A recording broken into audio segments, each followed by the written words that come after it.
We'll go ahead and get started. But you do have a quorum of both bodies, so that's good. So I'm calling the Broadband Authority meeting Monday, July 31st to order. It is a joint with the Board of Supervisors. Mr. Whitson is unavailable due to personal reasons, and Mr. Frazier is due to personal reasons.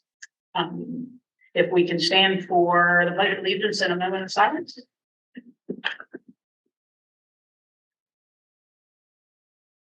I pledge allegiance to the flag of the United States of America and to the republic for which it stands, one nation, under God, indivisible, with liberty and justice for all. Silence.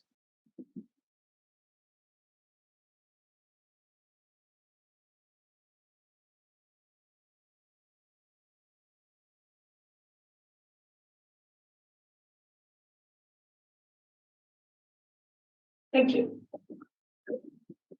Madam Chair, I think it makes most sense for you to adopt the board agenda, and that'll be a simple effort. And then So we're looking at the Board of Supervisors, sorry. Second. The motions and a second. Any discussion? Hearing none. All those in favor say aye. Aye. Aye. Any opposed? Thank you. All right. A motion I'll make a motion to adopt the agenda as presented for the broadband code. The motion, do I have a second? I have a second. Okay. We have a motion and a second. Any discussion? All those in favor say aye. Aye. Any opposed? Thank you. Okay. You do have a set of minutes for your broadband authority that have been prepared by your secretary. I should note it. The secretary informed me she wasn't able to be here. She had a conflict. I'm reporting everything. We'll digest all that and prepare minutes for next time. But minutes that are prepared are attached. Mr. Fraser, that Zoom. Yes. Information is On BoardDocs. Yeah. I don't know how many times he's zoomed in for either body for personal reasons. So you need to take that into consideration, make sure it hasn't been too many. Yes, for personal. Yep. 25%, 25%, I believe, of meetings, 20% of meetings. I have to go back and look at the code. It just changed a couple years ago, last year.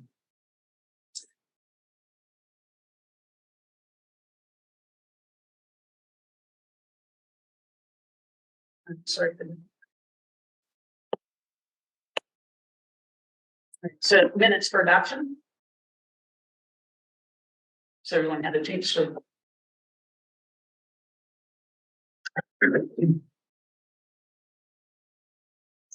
Yeah, I'll make a motion to approve the minutes as presented. Second the motion. We have a motion and a second. Any discussion? Hearing none. All those in favor say aye. Aye. Aye. Smith, oh, we can't because this one is on. All right, so that passes. Now we can go into public comment. Yes, you can just go off the blue sheet from here on out. Yep. All right, so I'm going to open the floor to public comment and folks on Zoom as well. Anyone wishing to speak, please be recognized, come up to the mic and give us your name and district.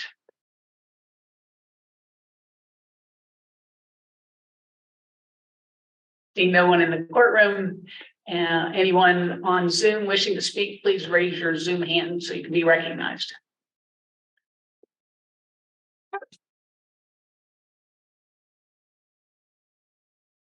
Great, not seeing any Zoom hands.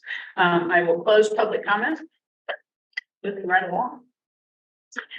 At this point, we have a project update.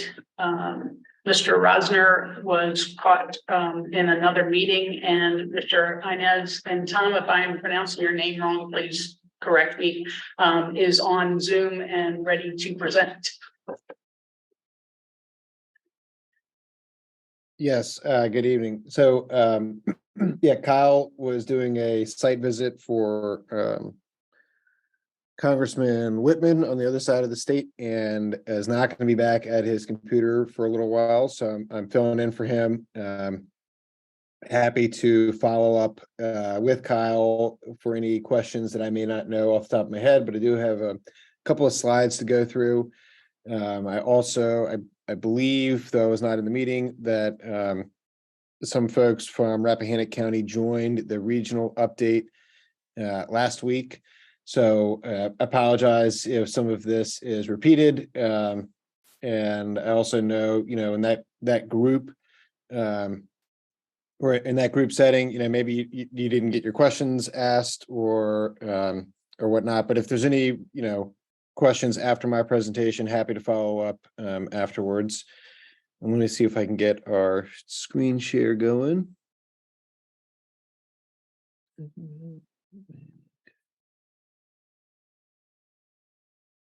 Okay, so go ahead and get started here. As a quick reminder for folks in the audience, the Rappahannock County grant application for Virginia Telecommunications Initiative funding is part of a multi-county regional project that was officially awarded and started in July of last year. It started the 36-month project timeline.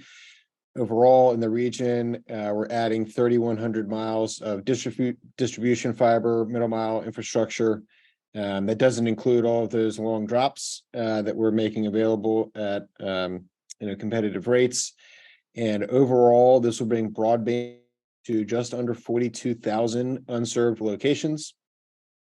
As you all know, we rely heavily on our partnerships with Dominion, Rappahannock Electric, and SVC in the region, and obviously in Rappahannock, that's REC. We also work in partnership with each of the individual counties and the Northern Shenandoah Valley Regional Commission, which serves as the grant administrator. A lot of the paperwork for reporting to the Department of Housing and Community Development goes through NSBRC. And then each individual county, when applicable, will receive reports specifically for the progress in their county. And most importantly, while we have received the grant award, the actual transfer of funds to All Points doesn't occur until we can demonstrate actual milestone achievement in your county. So just as a reminder, folks on the Broadband Authority and the board know this, but for those of you in the audience, the funding isn't received until we demonstrate actual progress in Rappahannock County. So in the county specifically, our partners are the county supervisors or the Broadband Authority. As I mentioned, NSVRC is the regional commission. They are the grant administrator. Then obviously All Points Broadband, we serve as the last mile internet service provider. So if there are issues with your broadband service in the future, you call All Points Broadband. Though I'm certain that if you reach out to a county supervisor or county staff, they will also be very helpful in responding in general, but customer service questions about the progress of the actual project would go to All Points Broadband. Though I would point out that Rappahannock, you all have a very helpful website for informing your constituents, which we certainly appreciate. The electric company, Rappahannock Electric Co-op, REC, is a supporter and partner in the project. They are participating by providing middle mile fiber to All Points Broadband. And then also, obviously, as a utility pole owner, we need to attach our fiber where it is in the air. We need to attach it to REC poles. There's a process that I'll describe later on with respect to that. And the last partner here, Rappahannock County is fortunate to have local philanthropy and private match funds that contribute towards the county's portion of the construction cost. At the end of the day, this project will enable us to invest and construct 271 miles of fiber infrastructure in the county. We are building this network for plenty of capacity and ability to upgrade in the future, not only to offer 10 gigabits in each direction to every location, but additional capacity, beyond just the 1,981 dots you see here on the map. So at the end of the day, this specific grant will offer service to 1,981 currently unserved locations. As you all know, the data for broadband access is getting better. It seems like every month. And, if more additional locations pop up that had previously been marked as served or had previously been not marked as a serviceable location, we will add those to future builds. And I have a slide on that further on in the presentation. So overall, the project timeline, low-level design got underway late last year. That's in the third and fourth quarter. So we took what we had, a feasibility level design for the grant application, we're turning that into a low-level design, which is much more detailed and timely process. We obviously, even though it's not on here, that is when we started buying and securing materials. As you all know, the supply chain issues that we've all dealt with for the last couple of years have not worked themselves out fully, but we are very well positioned in terms of the electronics, the cable, the equipment that we need for our fiber infrastructure. We have all of that either in our inventory or on order with sufficient timelines to meet our construction. Earlier this year, we started the make-ready fielding and engineering process. And in the second quarter, we started our make-ready construction process. Right now, we are beginning the FY24 VADI cleanup applications. Tomorrow, DHCD will post the guidelines for this year. They'll be due at the end of the year. These additional cleanup locations obviously won't require any further county match, but there are going to be several hundred locations in the county that are unserved, but not technically part of the current grant application that we would like to get included and officially marked as unserved as far as the state is concerned. So we will likely go through another VADI process for those. In the second quarter of 2024, we will begin our last mile fiber construction and start installing customers late in the 2024. By the third quarter of 2025, we'll be substantially complete with all of the last mile network, and the customers will be able to sign up. Substantially complete means, other than a couple of special permits or maybe a railroad crossing into a neighborhood, nearly all of the network will be complete and nearly all of the customers will be able to register for service. As a reminder, for a year after a home is able to sign up for this VADI project, they will have all of the VADI enabled benefits, even if the grant is closed out. So what I mean by that is we have a lot of special offers for, in particular, the install cost, which right now is the biggest barrier to having an unserved home connected is the install cost. For a year after our service is available, all of the homes in the VADI grant project can sign up and get the install benefits for an additional year. And we have a slide on that in our presentation coming up. So there's three things that we need to do in order to have last mile construction start and be effective as a deployment. So one is having the middle mile capacity in place. This relies a lot on REC's middle mile being constructed and connected to a data center where we have an interconnect. Number two is the utility pole make-ready process. So this starts with all points crews and our contractors going out into the field and doing a full engineering analysis on the 5,000 plus poles that we will attach to in Rappahannock County. We then take all of that data, we present it to REC with where we want to attach our cable and the impact on that pole, and whether or not the pole is high enough. And in some of the cases, if we determine that the pole is not high enough to include our attachment, our cable, then the pole would need to be replaced. Or if there's another attacher already on the pole, so this would be a provider like a Comcast. If they're attached on the pole where we think we should be, then we would recommend to REC that Comcast move their cable, and then we would be able to attach after that. The utility make process is the one step in here with the most uncertainty. And I have a bullet point later on about the process with REC in particular. The third step here is to have a significant queue of constructible miles ready to release to our contractors. So they don't want to have 8 or 10 or 12 miles released to them at a time. They need 20, 40, 80 miles in sequence released to them. So we need all of the permits ready. We need all of the poles made ready before we can release miles to a contractor to start building the last mile. So in the region, we have a lot of site selection activities underway, putting up a new regional office and some laydown yards, finding where the cabinets are going to be located.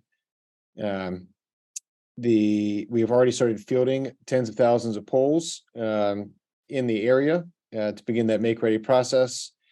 And we expect to have our preliminary design ride out complete for Rappahannock in the next 90 days. So this means our design vendor is driving the routes, going out in the field, verifying the desktop design. And we expect that to be complete in the next 90 days. One issue that we're seeing right now with Rappahannock Electric Co-op is just a couple months ago, they gave us a new or an expanded pole loading analysis requirement, which will increase the number of poles that we need to field and conduct engineering on by approximately 30%. So we had originally estimated 5,000 poles in Rappahannock County. We need to add about another 30% on top of that. And this is a new standard introduced to all points by REC. We're working on that delay that it will cause. We expect probably a 60 or 90 day delay in the amount of work and engineering that goes into that pole difference. But we won't know more about that for probably several more months. So in the next quarterly update, we expect to have more details on that REC pole loading analysis standard. What it will look like in the field for the pole fielding, it's not just going to be white utility pickup trucks with a strobe light. It could be something like this red sedan. The pole fielders will go out and they'll take that vertical PVC pipe, stand that next to a utility pole, and then the device on the right on a tripod will take a series of photos of all of the attachments on the pole, and we'll collect that data and then do engineering on the desktop. So if you see a red Timmins sedan driving around, they're doing pole fielding work. And so I just wanted to make you all aware of that. It may not look like a construction crew in a white pickup truck or a bucket truck. It could be something as simple as a red sedan. We've split the project into fiber service areas. We don't know exactly which one in the county will go first, but the one with the most constructible routes will be first in the queue, so that our construction contractors have a steady cadence of work to prosecute. We won't notify customers until about 90 days in advance of serviceability within each fiber distribution area. We are working on another mailer to go out to residents in Rappahannock County, probably in early September, to remind them of the project, to remind them to pre-register on our website. But we don't want to notify people of the project too far in advance, because they typically don't need to know until about 90 days in advance to sign up for service. So we'll have the pole make ready, low level design will be ongoing. The network construction will happen, and then about 90 days in advance, we will notify customers of when they can sign up for installation. In terms of service levels and affordability, like all VADI projects, we are participating in the Affordable Connectivity Program. And that's not just All Points, that's basically any broadband provider offers a $30 a month discount to qualifying households. It can be based on household income or other programs that the household participates in. It could be as simple as having a school-age child in a school that offers free and reduced lunch. There are a lot of different ways to qualify. We strongly encourage folks to go to affordableconnectivity.gov to find out if they do qualify, because the $30 a month discount is out there for them. So below we have our service tiers, starting at a 50 by 50 megabits per second package with ACP pricing. It's $29.99. Without any discount or promos, it's $59.99. And then we go all the way up to a gigabit service to the home. Undiscounted pricing there is $109.99. As I mentioned earlier, we're building this network to scale up to 10 gigabits in each direction. But that's not a level of service that residential or frankly commercial users are demanding these days. So initially we'll start out at a gigabit service at the residential service level. If there are commercial or industrial sites that need more than a gigabit in each direction, we can certainly provide those, but that would be a one-off or a custom pricing at this stage. So the big cost savings here, as you all know, is the installation fee. So right now, it's not unheard of for an incumbent provider to charge $5,000, $10,000, $20,000 to a home for their install. And our commitment is that our install fee for a standard install for the first 12 months after a home could sign up is $199.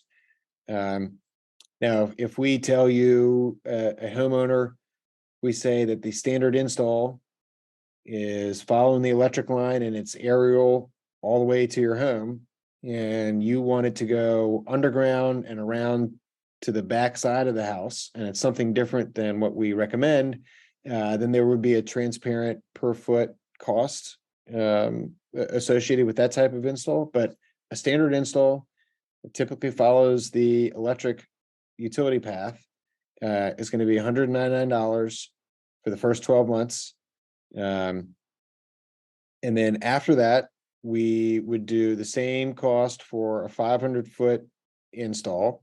And then after 500 feet, it would be a very transparent and fair per foot charge. I believe on our project on the Northern Neck right now, we're charging, I think it's $2 a foot for some of those longer drops after the grant window closes, which is still very affordable and very low cost compared to the alternative.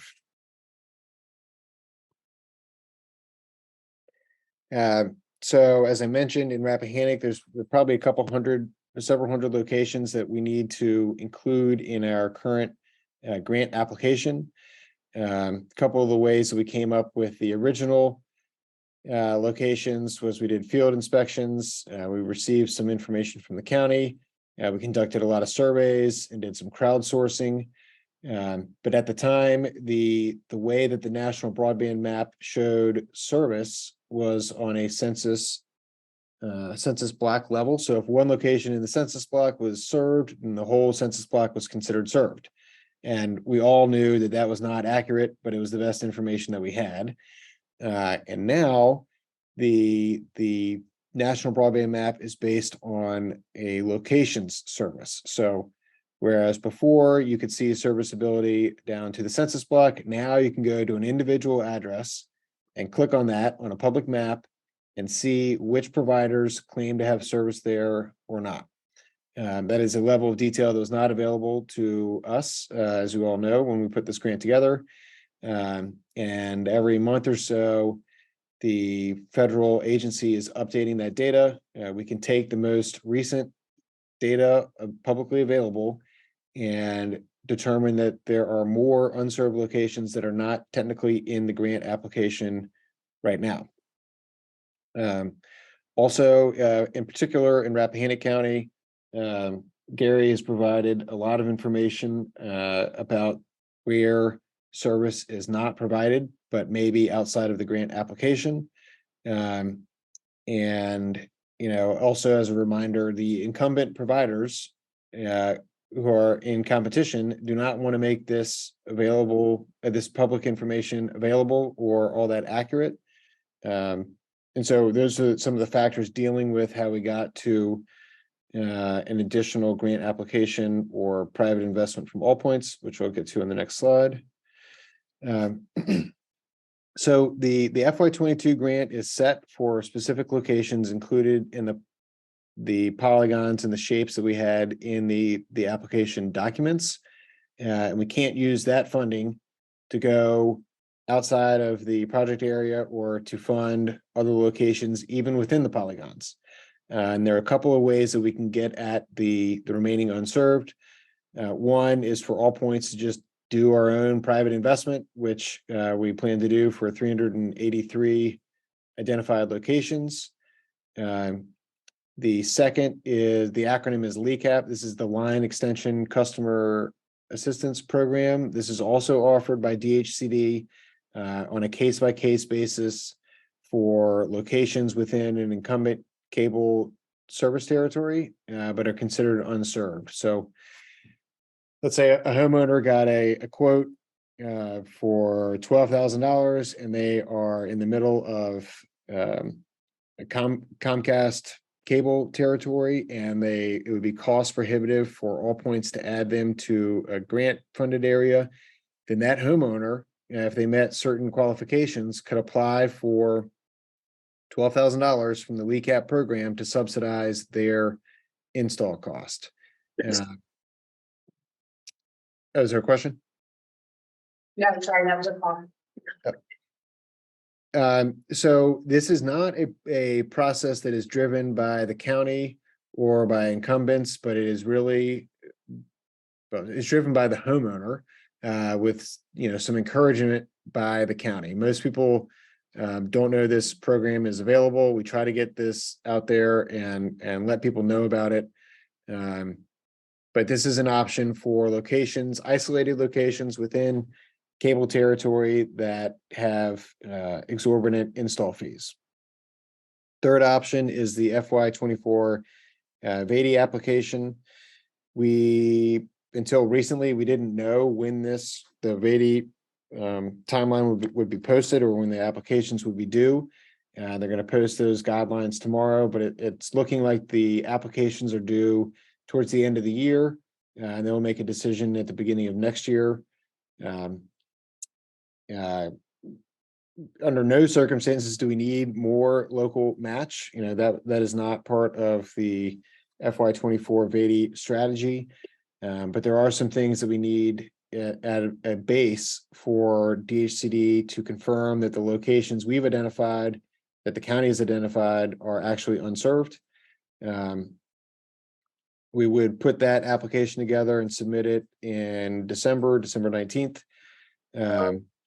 And DHCD would spend their year-end holiday reviewing these applications, and we would find out about that early next year. But the FY24 VADI locations would be built simultaneously on an accelerated basis with the FY22 locations, unless there's something unexpected and drawn out about the FY24 process. John, this is Gary. Do you expect the VADI funding to be sourced with the federal BEAD funding? Is it going to be a large bucket? I don't think so. The state just, I think they just submitted their volume 1 BEAD comments to NTIA. And there's some turnaround period before NTIA approves the state's process for BEAD funding. So my guess is that they had hoped to have BEAD funding in this round of 80. I don't think it will be possible, but who knows? Maybe tomorrow something in the guidelines will indicate that BEAD funding is available. So okay. And remaining ARPA funds held by the state would have to be obligated by December of 24 and spent by 26. So that I know there's. Yeah, it would have to be. You're right. So there are some timelines for the remaining ARPA funding, but there may be something in the guidelines posted tomorrow. Okay. So we'll read that, and if there's something different than what we discussed tonight, we can send a follow-up. I don't know. They haven't published it, and they're going to do it one day after this meeting. So Thank you.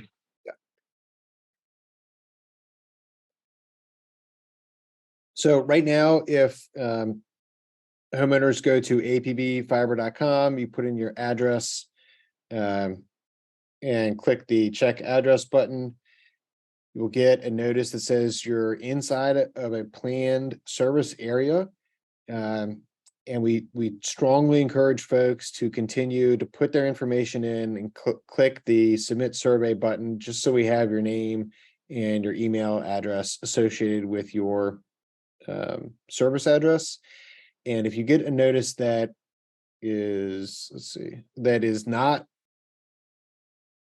indicate you're in a planned service area, we still want you to fill out the form, respond to the questions, so we can get you included. Now, most of those locations we've already included in our 383, but we expect more locations out there, and we don't want to leave anyone behind that is certainly unserved. So send folks to apbfiber.com. Most of them who are in the project area, well, all of them in the project area and in this grant will get a notice that says you're inside a planned service area. And if you don't get that response, still fill out the survey, click submit, and we will use that information in order to secure funding for you. In closing, keep spreading the word, apbfiber.com, put in your information. You're not going to get spammed. You're not going to get added to a listserv. This is how we notify people in the project of updates. There's no commitment. There's no requirement that you do this to be included in the project. If you're one of the 1,981 locations, you're in the project whether or not you pre-register. And then a couple other things, we are hiring folks for all types of jobs. And then on a related basis for the kind of administrative side of this is that we are together building a best-in-class regional network that is going to support the region's growth and the county's growth for the next couple of generations. It is a long-term investment. And we're making this network to serve people well beyond what today's demand is for broadband data, and we are managing the work streams that go into that, including the supply chain, the labor availability, trying to get larger chunks of constructible miles out to the vendors who have more and more options every day. And that this is a new type of partnership and approach, and that we recognize that it may be imperfect at times, but we are setting an example nationally for how to do this on a large scale, and we appreciate your all's patience and feedback. Certainly, working with Gary and identifying more unserved areas. That is the feedback that we like to hear. That is the partnership that we, expect and appreciate.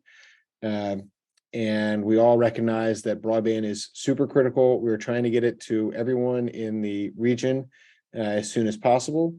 But we want to manage expectations that, until you get the notification that you're going to be able to sign up in about 90 days, there's not going to be a lot of intermittent progress updates to constituents. But we will continue, obviously, providing updates on a regional basis and on a county basis. So with that, I would be happy to answer any questions. Anything I can't answer tonight, I would be happy to follow up afterwards. So thank you. Thank you, Tom. This is Van Carney from the Stonewall Hawthorne District, sort of in the south. Thank you for the update. I do have a question. I have had several constituents ask me about if most of my area is unserved. So if they're in that area, but they're off the grid, they don't have an REC easement, what's the plan for those folks? That's a good question. So you're saying they're off the grid, they're not an REC customer, but they do have a home in some kind of county database, like they have an E911 location, or they're in the VGen database, and they are still a project location. Yeah, that's a very good question. The most recent constituent who asked me is actually currently building his house, and I think he's going to have solar. I don't know. I will ask him that, but could you speak to that? For instance, if they have an E911 address, if they don't, so the majority, I believe, the majority of the 383 locations we've identified to date that were not included in the original grant application, their issue is that their location was not in the VGen database when we scrubbed it for locations before submitting the application.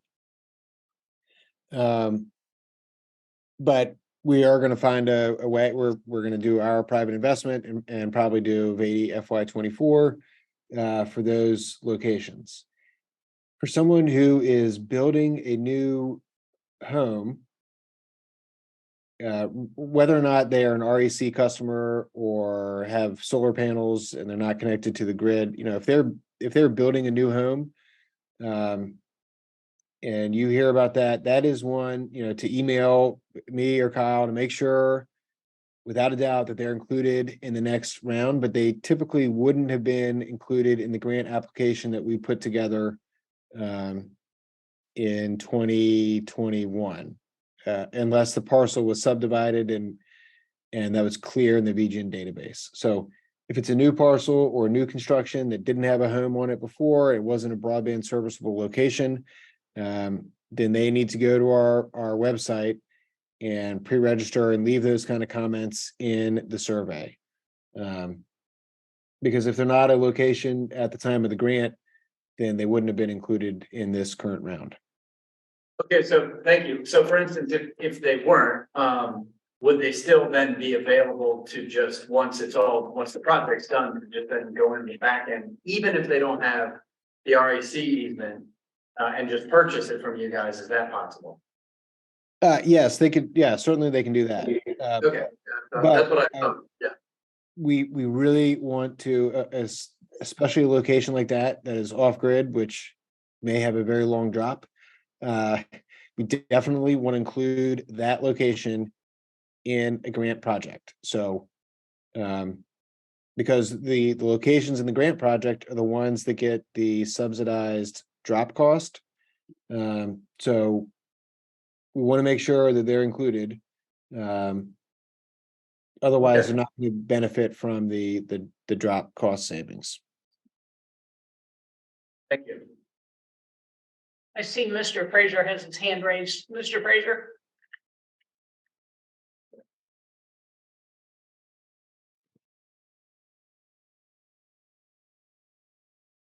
Mr. Fraser, can you hear us? Yeah. Can you hear me now? Yes, sir. Okay, yeah, I just want to say that appreciate the detailed presentation. Actually makes more sense than what we heard leading up to the county getting involved with all points in this project. This is a more realistic sounding presentation and I appreciate it. I'm just wondering how the cost of 30% more poles affects the bottom line. Does it affect it at all? A very good question. So the additional poles, we don't actually have to attach to them. We don't have to build more fiber. The real impact is on the schedule of just going out and fielding those poles.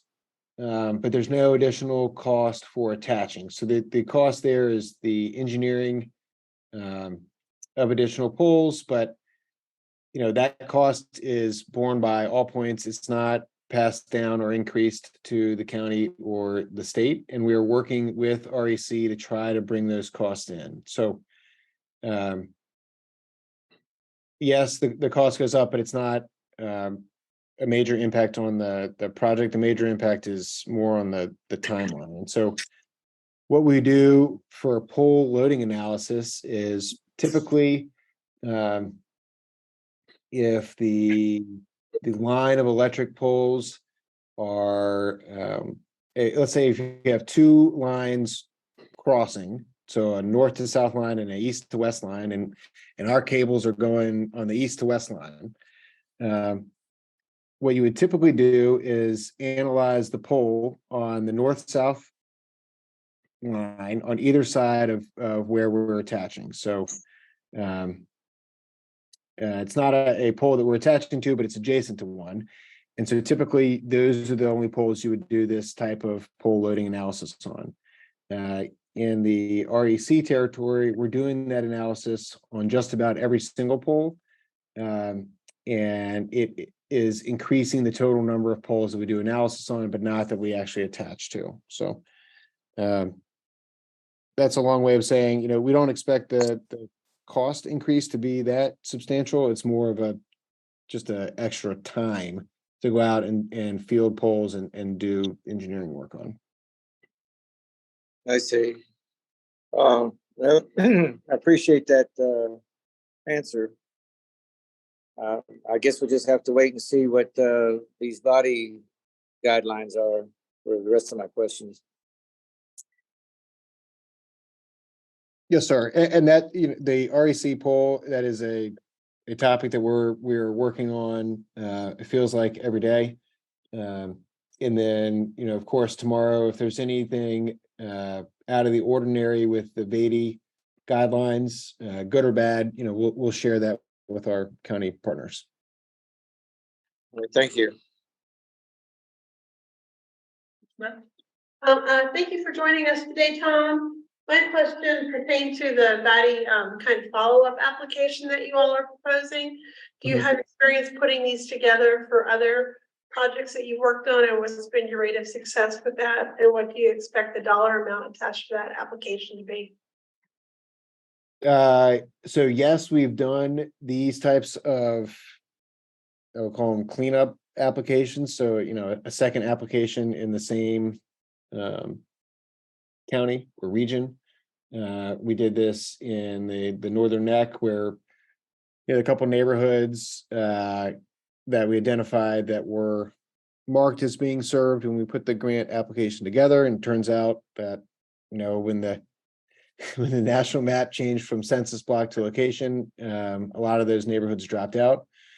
And those, they came back at very competitive requests from the state, right? Because we're already building a network in those counties. And I suspect the same thing will happen in Rappahannock.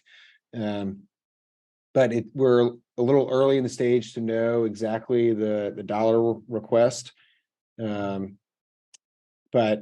when the guidelines come out tomorrow and public comment is due a month later, we'll know the levers that we need to really push on in the grant to make it as competitive as possible. And then from the county perspective, there would be no more local match. It would be all All Points and Vady, but I don't have the dollar number today, but we will provide that as soon as we have the grant drafted. Thank you. Yes, you're welcome. Margaret? Oh, yes, thank you. Margaret Bond, I'm a newer member here on the Broadband Authority. I have 3 quick questions. As of May of this year, REC was unaware that you had started any poll survey in this county. Have you actually started your work on that, or is that something which you have scheduled to begin according to your installation timeline? That's correct. We have scheduled to do that. You have believe a right now it's the preliminary design rideout by the Timmons Group. I'll check with Kyle. I can follow up on that. The second thing is you listed a very generous price schedule for your service. How long will that schedule stay in effect? Do you have an estimate for that? I think at one time we talked about 2 years for the initial sign up. Yeah, I think let's see. I'm not asking to pin you down, just kind of want to Oh, know. no. We have a commitment with the county. It's certainly maybe it is 2 years for all of these pricings, and then I think this the 50 by 50 plan. We would only increase maybe based off of inflation or something. I know that the 50 by 50 plan is more set in stone than the rest, and maybe there is a 2-year commitment for the other 3. But I'll confirm with the project manager for that on the pricing for the recurring monthly fee. And then I know that the standard install fee that is set for 12 months after a homeowner can sign up, and that's not going to be the exact same date across the county. So what will happen is, let's say fiber service area 1 in the Northwest. Hold on. Someone came in my office to clean up. Fiber service area 1 in the Northwest area of the county. Let's say that they get their service in October of a year, and FSA 3 in the Southwest corner gets their service in December. Then those will have 2 different rolling 12-month periods. And you have So some way that'll of be tracking that, so. Yeah, it'll be based on your fiber service area, and we'll share those maps with the county for which fiber service area has their 12-month period. So those will last for a year. The 50 by 50 plan, I think it's capped or set to inflation for a long period, and maybe there is a 2-year cap on the other 2, but I'll confirm that and get back to the county. Yeah, I think it's the quote unquote life of the project, which Right. I think was further defined as we move towards the end of the agreement. Yeah, I know that certainly for this 50 by 50 intro plan, that was very important to the county, and you're right. Thank you for the reminder of life of the project, but it's for certainly the foreseeable future, and there's no plan to change that. I forget what the actual time period is on life of the project, but that's what we said for that service level. Sounds great, thank you. And third question is, there's always some confusion about whether a particular address is served or not. If I go on that website that you gave us and it says, I see the box, you're in the service area, does that mean for my location I'm definitely in, or is that just your process of gathering the information, and at some point I could be told maybe I'm one of the 381 that are in an unserved area? How will you verify it? Yeah, that's a very good question. So if you go to our website, apbfiber.com, and you put in your address and you get this response that says you are inside of a planned service area, that means 2 things. You are in the grant polygon, which is an area that we have presented to the state, and your specific address is included in the grant project. So if you get the response that you are inside a planned service area, that means that you are in this VADI grant. Oh, okay. if- That's just that one point of confusion I think we wanted to clear up. And the last question was, I lied, I really had 4 questions. What will you put together, or will you help us with figuring out what you need from the county when you get to the point of starting to do your actual timelines in this county? Because there may be some things that we can do here to facilitate what you're doing so that you have your constructible miles schedule will flow smoothly. I'm thinking like easements, permits, things like that.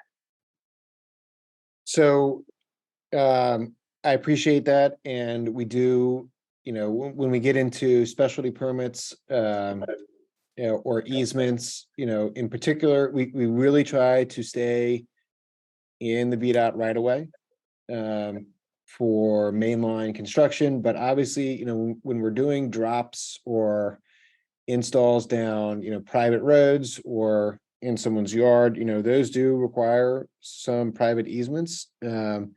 And we would rely on the county, or not rely, but we would appreciate county support in getting the word out that this kind of project is good for the whole county. And we would get some information out about the process for a private easement, but we really try to stay on VDOT easements, or within VDOT easements. And then the second thing that happens is when we do an install to a home, oftentimes there's a combination of aerial and underground. So maybe the first couple 100 feet are on some service poles, utility poles, and then the last 200 feet, it goes underground to a home. That last section of underground, we would need to tell the homeowner in advance, hey, can you go out and mark where you have an irrigation system, or where your dog's electric fence is, or the septic tank, or any propane lines, or any other underground utilities that may not get picked up by Miss Utility or 811. That's also an area where we will want to get the word out well in advance, so homeowners know what they can do to be helpful in our install process. So as we get closer to those types of installations or easements, we will reach out to the county for assistance there. And I'm not sure about the local VDOT office, but there may be an opportunity to help us there as well. We're not yet at that stage, but I appreciate the offer and the willingness to collaborate on those aspects. Great, thank you very much. Hi, Tom, it's Debbie Donahue.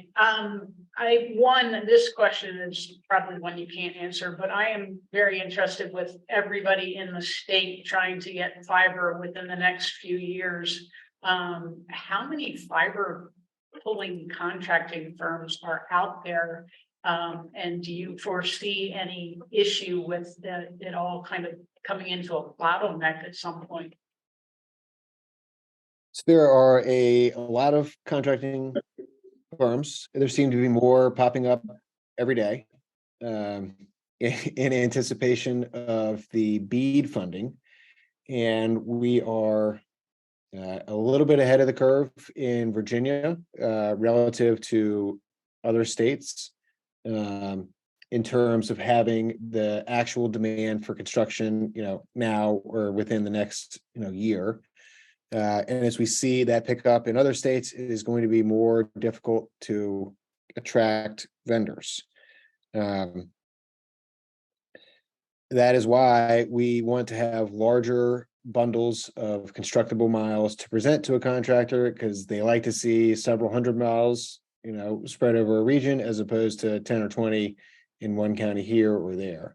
And so I think, in coordination with the other counties in the Northern Shenandoah Valley Regional Project, that is very, very attractive to national contractors, not just ones in Virginia, but they see that those numbers, let's see, 30 up here. They see these numbers, 3,100 miles, 42,000 locations. It doesn't get much bigger than this. And so the national contractors and frankly, the vendors who provide the actual fiber, they see those numbers, and this is where they want to be. This is where they want to work.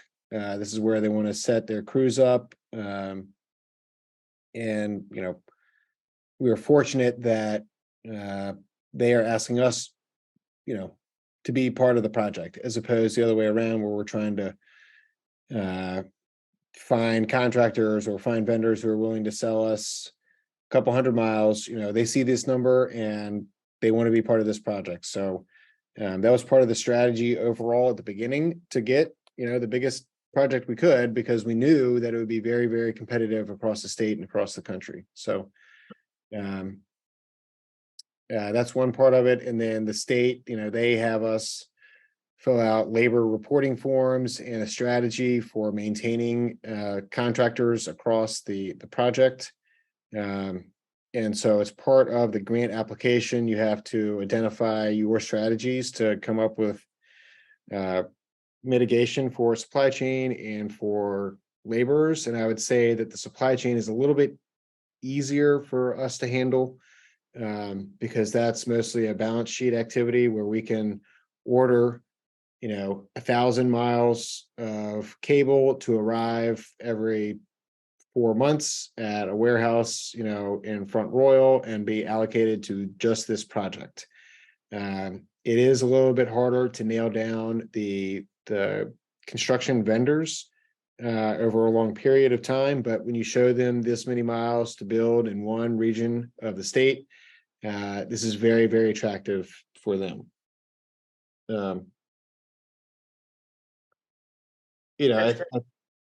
I think we're well positioned, even though you are absolutely right. The demand for this type of work and materials is going to skyrocket, in probably the next 2.5 or 3 years.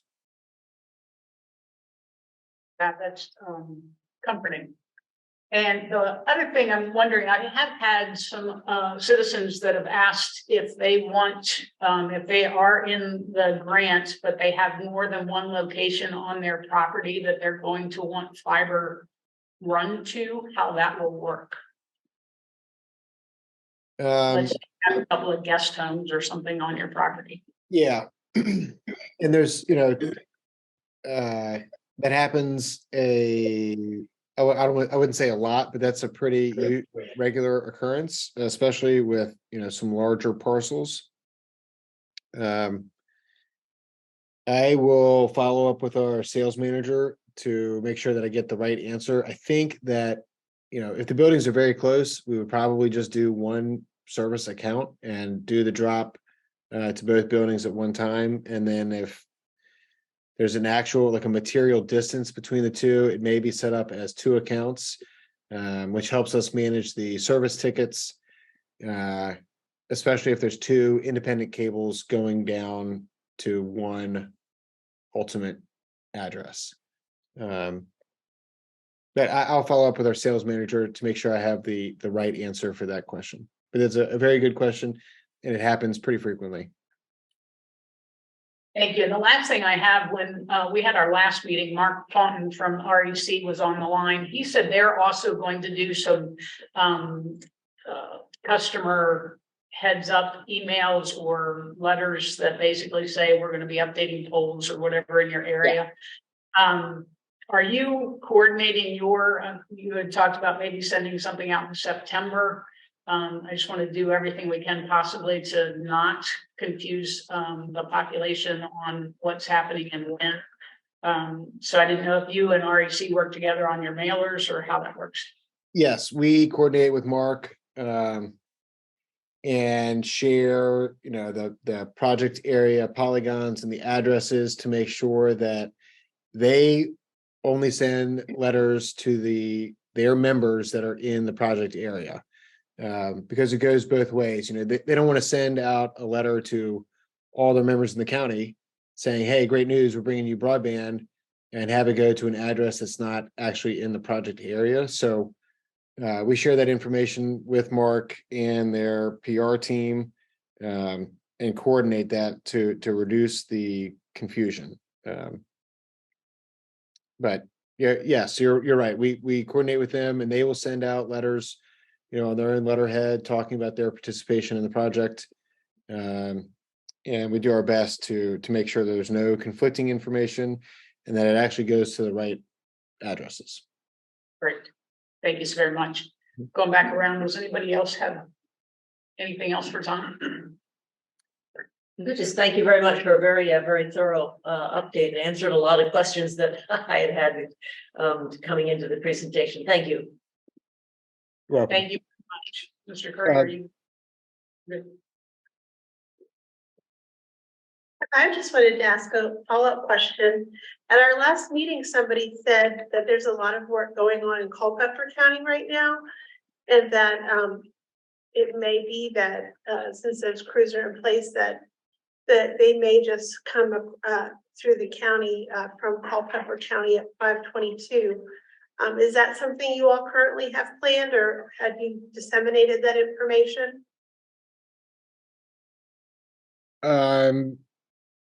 I'm not sure about that, but I will ask Kyle, the project manager for this regional project, about the efficiencies going up. You said up 522?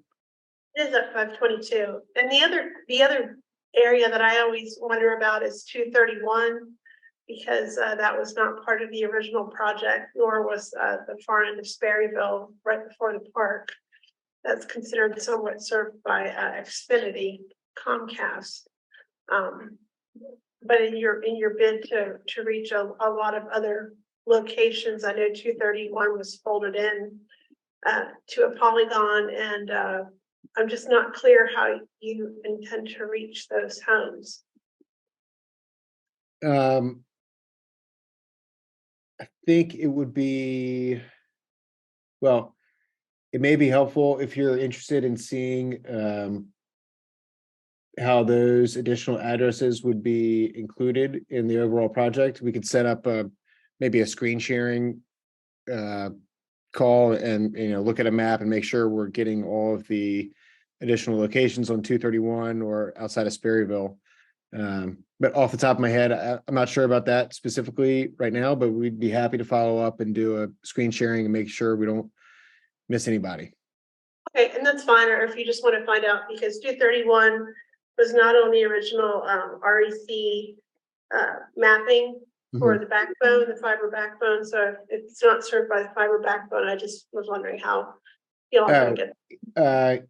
There may be cases where if there are areas that REC is not planning to build their quote unquote middle mile fiber, then All Points would build the equivalent. So there may be areas in the county where we're not relying on REC as middle mile infrastructure and we're building it ourselves, whether it's 144 fibers or 288 fiber strands. So like possibly leveraging dark fiber, I guess, through that hallway is the other thing I heard. Yeah, we may that may be the plan there. But just because it's not shown as an REC middle mile doesn't mean that we don't have a plan for that middle mile section. But I'll follow up with Kyle and get back to you on that.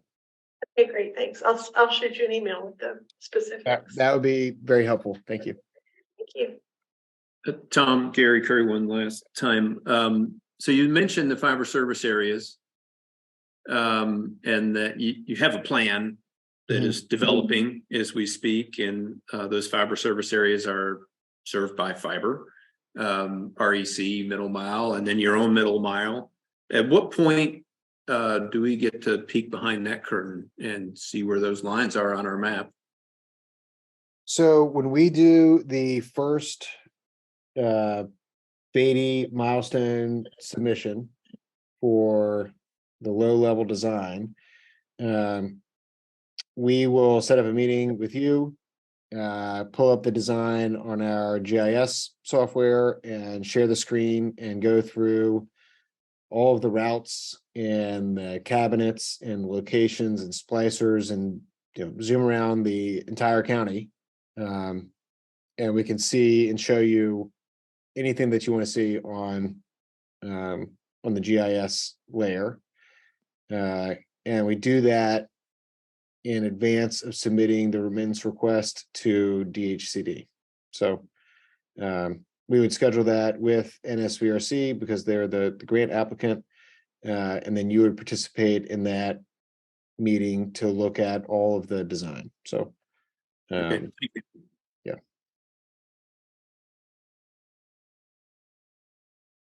Thank you very much, sir. sure. Appreciate And your just time. a reminder to send people to affordableconnectivity.gov to check their eligibility. This is a $30 a month discount that doesn't just apply to all points. And I think you can even get your mobile data. You can even get a discount for that right now. And then the second website, in addition to our own, is to go to the National Broadband Map. Check your address. If it says that you're served and that's not true, you can put up a challenge. It's very easy on the website. That's one thing you can do. And then the second thing you can do is if you put in your address and the National Broadband Map doesn't have a location for you, you can click on the map on your house and it will ask you, it will prompt you to put a challenge to the map saying, I have a house here, please include me. They make it about as intuitive as any federal website could be. It's not saying much, but it is very helpful. And I would definitely point constituents to that website as well, just to make sure, make sure you got a location, make sure you're on there. And if a cable company says you have service and that's not true, you need to tell the folks behind that national map. We can review rapbroadband.org and make sure these are highlighted. Yep. Oh, great idea.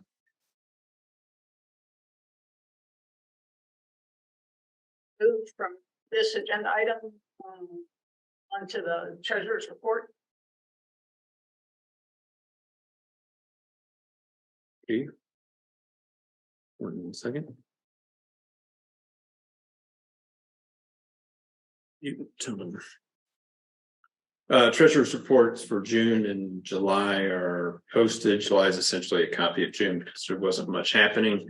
What you ultimately see in these reports is the balances, the amount of money that is remaining from the $350,000 grants that the Broadband Authority received, Path Foundation, local philanthropists, and then the Board of Supervisors as kind of a match. And that was for all of the authority's ongoing expenses. There's, I think, 120 or something thousand or more left of that.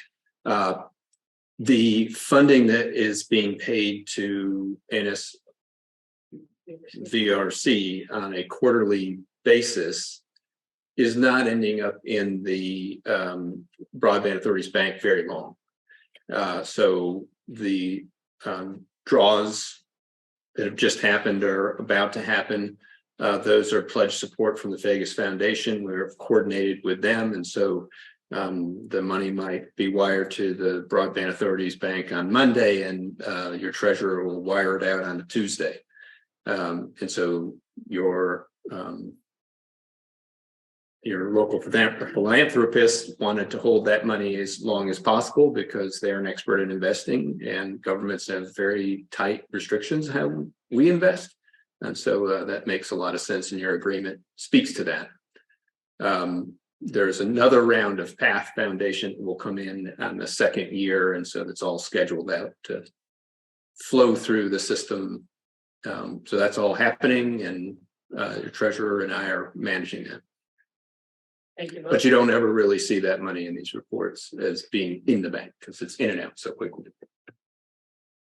Have a motion to accept the treasurer's report. Have a second. I'll second. Motion and a second.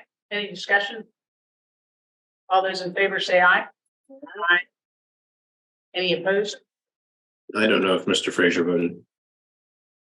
Or yeah.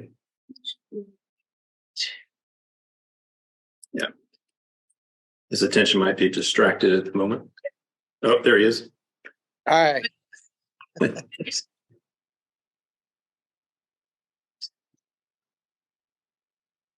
There's an opportunity for open board discussion if there's anything else the board wanted to, the Broadband Authority wanted to talk about, and the Board of Supervisors just said joint meeting, so kind of whatever the Broadband Authority had.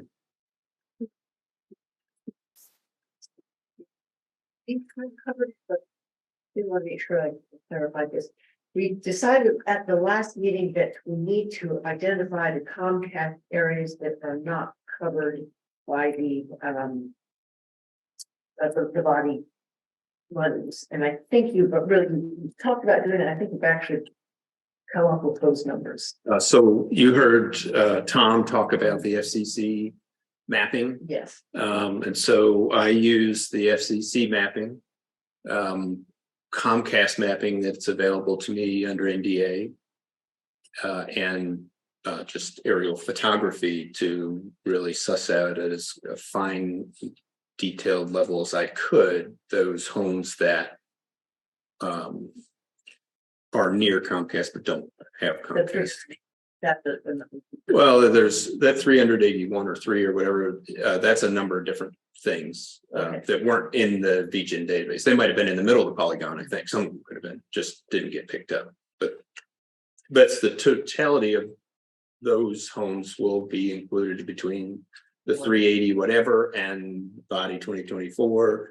And just like there was an opportunity for incumbents to challenge with body 22, if you're getting too close to their territory and they think that they serve a customer, they can throw the challenge flag and say, I serve them. And if that good, service one way or another is what we want. Well, just check that item as much as we can. Yeah, I mean, there's a precision that we can't be perfect, but I've used all available information to get that as close as we can. Okay, great. Thank you. And it's in APP's hands at this point. And we just keep pushing it in to the web, to our website, our Broadband website, and then to the All Points Broadband. And I know that news has done that. We just need to keep, talk to your friends and neighbors and make sure that they check their address. Yeah, and if you're confused, you can call county admin. We can help you manage the website. All right, if there's no more board discussion. Motion to adjourn. Motion for who to adjourn?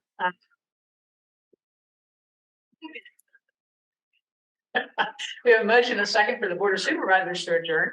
All those in favor say aye. Aye. Aye. Mr. Frazier? Aye. Thank you. Now, second that. We have a motion, a second. All those in favor say aye. Aye. Aye. Aye. Thank you. Glad you you. could join us, Mr. Frazier. Thank you. Good night.